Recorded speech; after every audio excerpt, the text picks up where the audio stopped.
Now we're going to work on what we call one-on-one speed dribble. Now in a speed dribble, the one thing you want to focus on is you want to get the ball in front of you. Push it to where you're going, not to where you're at, okay? It's going to be a little bit higher than a stationary type or your control type dribble where you have somebody guarding you.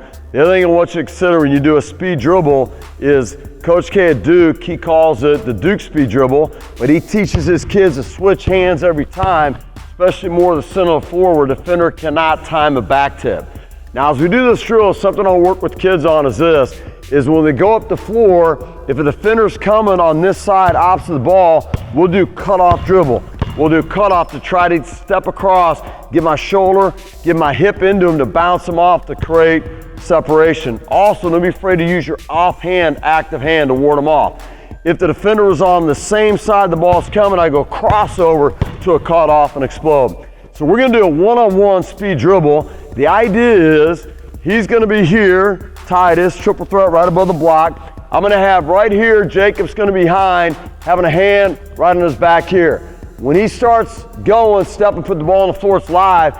Jacob's gonna try to catch up with him, back tip, try to catch him. He's gonna try to maintain the advantage, right? To sustain it, to keep him behind him in gel, and to be able to create separation to go score.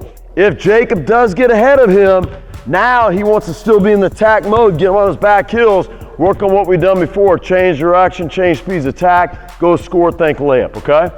So right here, it's a triple threat, whenever you're ready. Good, Duke speed dribble, go, good. Now you can switch it up where now Jacob, you go, and let's so we're going right hand, went right hand up with you, we're going right hand to start out. Again, you could go Duke speed dribble, you can switch it up. You can sit there and just go right hand, whatever you want, but think about the cutoff dribble, right? The crossover to cutoff, whatever you need to create the advantage. Sustain it.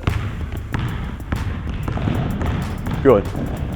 And notice how Jacob did that. If you notice how he slowed down, he looked at Titus, slowed Titus down, he went toward Titus, Titus backed up, and then he exploded forward and created the advantage. So again, it's a great drill to work on in a transition setting when you got a defender guarding you, behind you, and you're trying to go score a layup, to understand how to use your body, to change the pace, to create the advantage, to maintain the advantage, to go score and be successful on the floor.